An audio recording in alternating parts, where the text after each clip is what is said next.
आइए अब मैं चाहता हूं कि हमारे मंच पर एक सियासत में कदम रखने वाले एक ऐसी शख्सियत जो अपने आप को सियासत के तमाम तर गुत्थियों को समझाने की कोशिश करती है, जिससे मेरी मुराद आली जनाब इज़्ज़तमाब जावेद हाशमी साहब हैं, वो आए और अपने 2-4 मिनट के अंदर अपनी गुफ्तगू फरमाएं।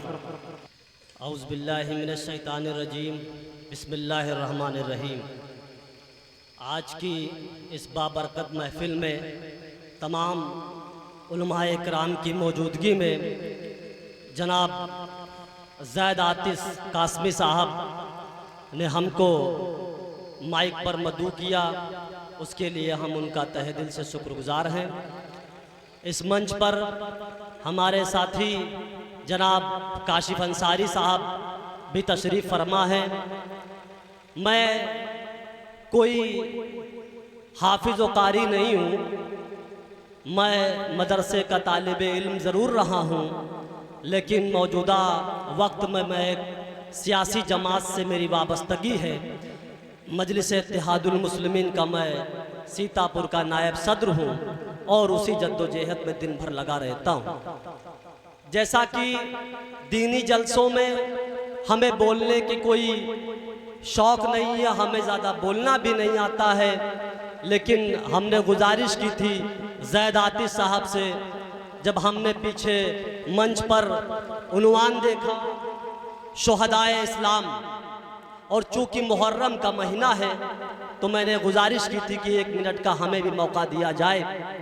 चूँकि मैं देख रहा था कि केवटी बादुल्ला में इस बाबरकत महफिल में महज 50 या 100 लोग मेरे सामने बैठे होंगे, जबकि यहाँ अगर देखा जाए तो कम से कम हज़ारों की संख्या में मुसलमान रहता होगा। हमें और आपको इस पे भी गौर व फिक्र करने की ज़रूरत है। अगर यहाँ पे नौटंकी हो जाए, अगर यहाँ पे आर्केस्ट्रा लग जाए तो सैकड़ों नौजवान रात की नींद खराब करके और तमाम पैसे लेकर के इकट्ठा हो जाएगा। हमें और आपको और अपने घरों में इस पे भी जोर देने की ज़रूरत है। चूँकि मुहर्रम का महीना है, अगर हम शियाओं की महफिल में जाते हैं तो वो हसन और हुसैन की मोहब्बत में सहाबा को गाली देते हैं, अगर नहीं देते हैं माइक पर तो बंद अल्फाज में तो नाजेबा कलिमात कहते ही कहते हैं। अगर हम इसी तरीके से बरेलवी फिरके में जाते हैं तो वो नबी की शान में इतने ज़्यादा कसीदे पढ़ देते हैं कि कहीं ना कहीं अल्लाह की जो वहदानियत है उसमें कहीं ना कहीं वो टेंट मारने का काम करते हैं। इसी तरीके से अगर और फिरके ले लिया जाए, मैं किसी फिरके का, मैं किसी गिरोह का, मैं वहाबी देवबंदी के मसले में नहीं पढ़ना चाहता।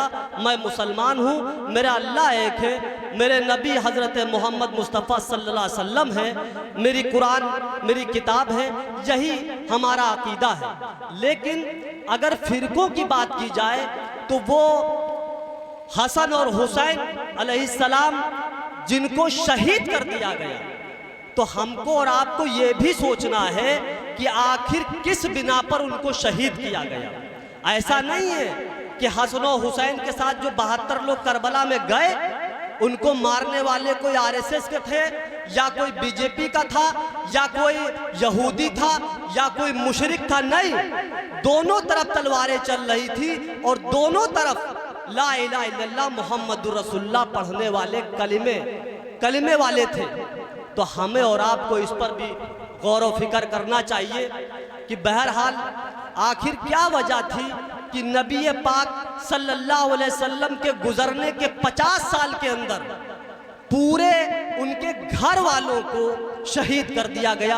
हमें और आपको इस पर भी सोचने की ज़रूरत है। ऐसा नहीं है वहाँ कोई पैसे का मसला था, ऐसा नहीं है कि वहाँ पर किसी और चीज़ का मसला था।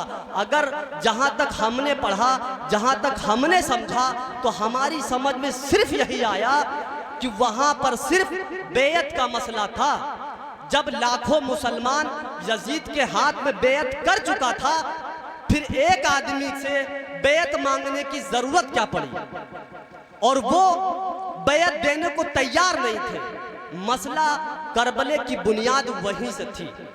अगर आज के लफ्जों में बदल कर उसकी तर्जुमानी करूं तो एक वोट का मसला था और दोनों तरफ मुसलमान थे। अगर आज आप देखो किसी से कहो भाई तुम क्या हो, तो कोई अपने को मुसलमान नहीं कहता है, कोई अपने को देवबंदी बताता है, कोई बरेलवी बताता है, कोई शिया बताता है, कोई अहले हदीस बताता है। और अगर सियासत के अंदर आओ तो कोई समाजवादी बताता है, कोई बहुजन समाज बताता है, कोई कांग्रेस। तो हमें और आपको देखिए, अगर आप मुत्तहिद हो तो बदल डालो निज़ाम गुलशन, और मुंतशिर हो तो मरो शोर मचाते क्यों हो। वाखिर दावाना वल्हम्दुलिल्लाहि रब्बिल आलमीन। अस्सलाम वालेकुम।